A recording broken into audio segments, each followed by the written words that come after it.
안녕하세요. 바트드론 정보입니다.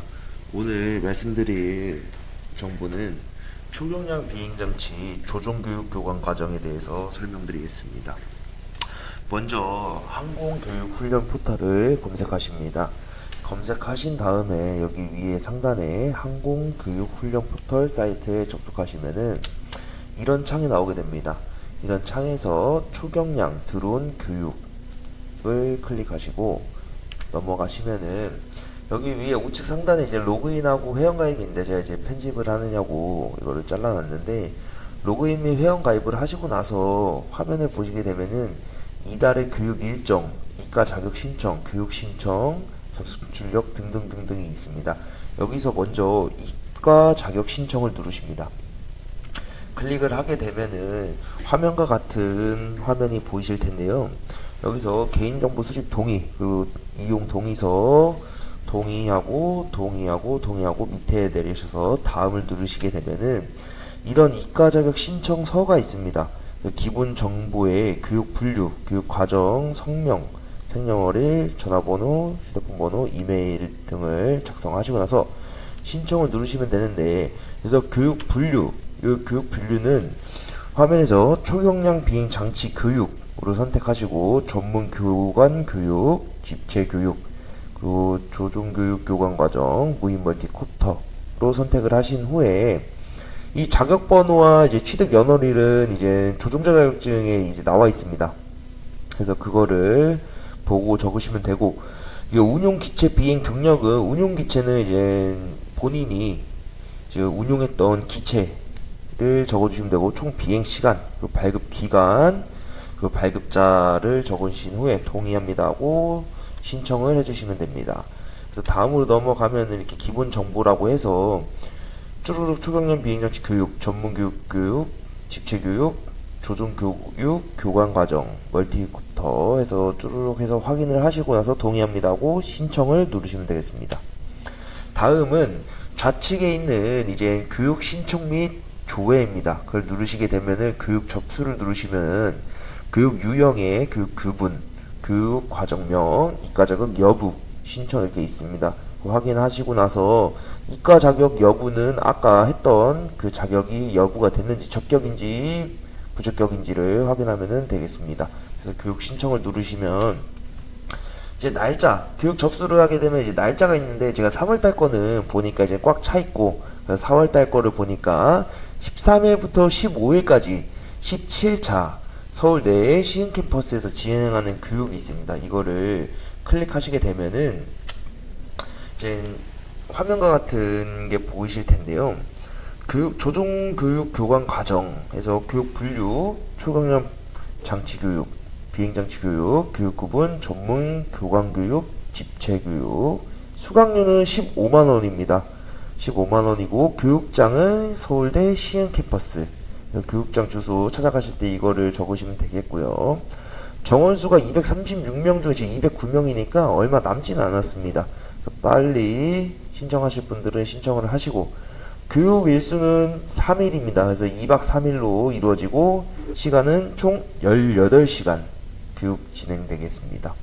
그래서 이제 쭈루룩 보시면은 여기서 교육 목표, 초경량 비행장치 전문 교관 교육 및 양성으로 만 18세 이상 조종자 중 1종 단일기체 비행 경력이 100시간 이상으로 조종 자격을 유지하고 있는 자.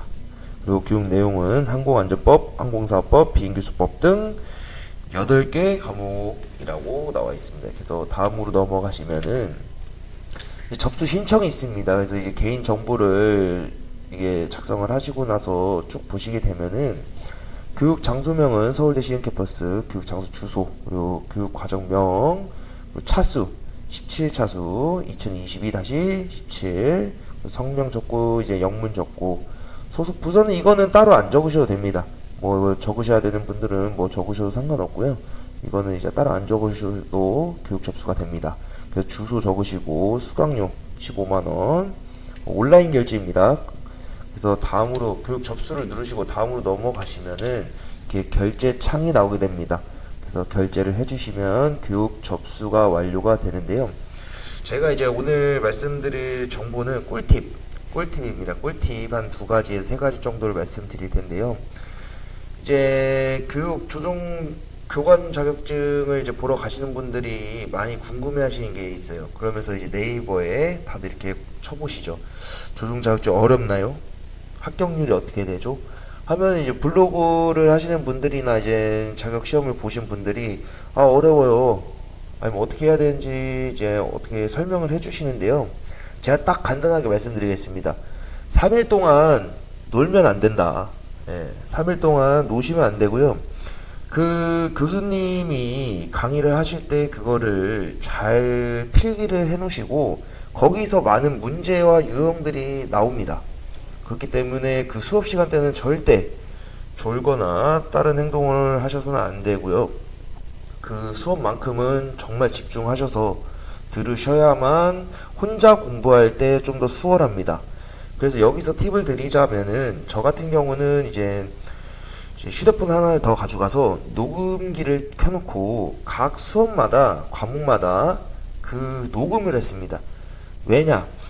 이게 6시에 교육이 끝나고 이제 식사를 하시고 나서 이제 방에 들어가셔서 이제 공부를 하시게 될 텐데 교육 때 들었던 내용들이 생각이 나지가 않습니다. 잘. 그렇기 때문에 이해도가 그럼 떨어지게 되고 그러면은 이 공부의 시간이 점차 늘어나게 됩니다. 늘어나다 보면은 내가 이 공부에 집중력이 떨어지면서 몰라 라는 생각을 하게 됩니다.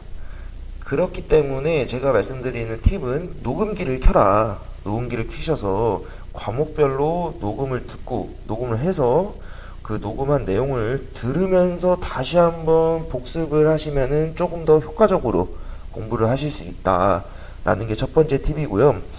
두 번째는 이제 식사를 하시고 나서 이제 방에 들어가셔서 이제 뭐 휴대폰도 하시는 분들도 계시고 TV 보시는 분들도 계시는데 꼭 그렇게 놀 때가 아니고 공부를 하셔야 됩니다.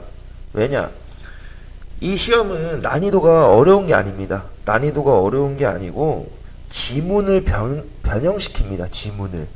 그래서 이제 교수님들이 설명을 하시겠지만 지문을 잘 읽어봐라 라는 뜻은 무엇이냐? 예를 들어 지문이 이렇게 있다가 맞는 것 중에 아닌 것은 이라는 질문들이 많습니다. 그러면 이제 맞는 것들은 이젠 눈에 보입니다. 답이.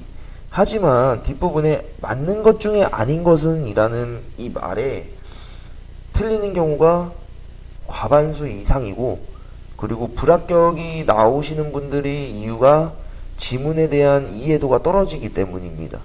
그렇기 때문에 지문의 장난이 심하기 때문에 이거는 내가 이 내용을 정확하게 알고 있지 않은 한 풀기가 어렵습니다.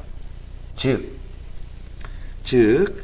이 지문에 대해서 내가 정확한 이해도가 있을 때는 이 지문을 변형해서 내도 충분히 답을 찾아낼 수가 있는데 대충 공부하신 분들은 맞는 것 중에 아닌 것 하면은 헷갈리게 됩니다. 왜냐? 다 비슷한 내용들이고 비슷한 답들밖에 없습니다. 그렇기 때문에 지문을 항상 잘 보셔야 되고 시험 당일에도 그렇습니다. 시험 당일에도 지문을 잘 읽으세요. 지문을 맞는 것 중에 아닌 것은 아닌 것 중에 맞는 것은 이 중에 틀린 것은 무엇입니까? 라는 등등 지문을 많이 장난을 쳐놨기 때문에 그거에 헷갈리시면 안 된다. 그거를 헷갈리게 되면 불합격이다 라는 말 두 번째 팁입니다. 그리고 이제 세 번째는 저 같은 경우에는 이제 6시에 교육이 끝나고 나서 이제 밥을 먹고 이제 바로 한 6시간 정도까지 6시간을 공부를 했습니다. 12시까지 그렇게 하고 이제 좀 모자란 부분은 좀 더 하고 새벽까지 하고 이렇게 했는데 그 이틀을 어떻게 활용을 하느냐에 따라서 시험은 합격과 불합격이 나뉘게 됩니다. 뭐 조종자 자격 시험 볼 때 이론을 공부를 하셨겠지만 그 이론이 쉽게 생각이 나지가 않습니다. 뭐 가끔 가다가 정말 그때 당시 이제 외웠던 것들을 이제 기억이 나실 수 있겠지만은 시간이 많이 지났기 때문에 그게 가물가물합니다. 저 또한 그랬고요. 그렇기 때문에 그 교육을 들으면서 반복하고 방에 들어가서 꼭 공부를 하셔야 됩니다. 최소 3시간 이상 공부를 하셔야 됩니다. 그렇게 하지 않았으면 합격하기가 힘들 거라고 저는 생각을 합니다. 뭐 기존에 이제 항공 쪽에 이제 이해도가 있으신 분들이나 이제 지식이 있으신 분들은 뭐 다르겠지만, 지금 제가 이제 설명드리는 이유는, 그리고 이 영상을 보시는 분들은 아무래도 이제 걱정이 되시는 분들이니까 이제 이 영상을 찾아보시게 된 거라고 생각을 하는데, 꼭 3시간, 그리고 내가 정말 부족하다라고 생각을 하시는 분들은 6시간을 꼭 하시기 바랍니다. 6시부터 12시까지. 저는 그렇게 해가지고 이제 시험을 볼 때 좀 수월하게 시험을 본 것 같습니다. 그리고 이제 뭐 팁을 드리자면은 이제 방을 구하셔야 될 텐데, 이제 숙박을 구하셔야 할 텐데, 그 이제 시흥 캠퍼스, 서울대학교 시흥 캠퍼스 이게 연수원이 있습니다. 연수원동에 이제 숙박 시설이 돼 있기 때문에 거기가 이제 좀 더 저렴하고 이제 거기를 이용할 수가 있기 때문에 네이버에 이제 검색을 하셔가지고 연수원을 이제 그 날짜에 맞춰서 이제 이용하실 수 있게, 숙박을 하실 수 있게 예약을 하시는 게 좋고요. 왜냐하면 이제 좀 더 가깝습니다. 바로 앞이기 때문에 이제 교육 끝나고 거기 가서 이제 공부하고 좀 더 쉬고 하실 수 있는 부분이 좀 더 메리트가 있다고 생각을 하고, 또 아침에 이제 교육이 일찍 시작하다 보니까 준비 시간이 이제 밖으로 나가게 되면 이제 이동 시간도 그렇고, 그렇기 때문에 이제 늦을 수도 있고 좀 이제 불편한 점들이 있어서, 저는 이제 추천드리는 게 이제 연수동에 이제 숙박시설을 이용을 해라. 그것이 훨씬 더 이득이다. 그리고 경제적인 면도 그렇고 시간적으로도 되게 이득이기 때문에 거기를 이용하시기를 추천드리면서, 근데 좀 단점이 있습니다. 단점이 이제 좀 식사하시기가 좀 부족한 면이 있는데, 그거는 이제 식사는 이제 좀 밖으로 나가시다 보면은 걸어서 한 5분, 10분, 그리고 차 타고 한 2, 3분이면은 앞에 이제 분식집이나 이제 뭐 식당가들이 있고, 차로 조금 더 나가시다 보면 이제 뭐 빵집 뭐 등등등 다 있습니다. 그렇기 때문에 뭐 그렇게 크게 걱정하실 건 없는데, 이제 그렇다고 해서 이제 저희가 지내는 것처럼 맛있는 것들이 막 음식점이 여러 개가 있고 한 건 아닙니다. 그래서 그거는 참고해 주시면 되겠고, 그래서 저 같은 경우에는 이제 간식 같은 것도 먹고 싶어가지고 이제 집에서 갈 때 간식 같은 과자나 뭐 음료수나 이런 걸 조금 편의점에서 아니면 슈퍼나 사가시는 것을 추천드리겠습니다. 네, 이상입니다. 그래서 시험 잘 보시고 이걸 통해서 합격을 했으면 좋겠습니다. 이상입니다.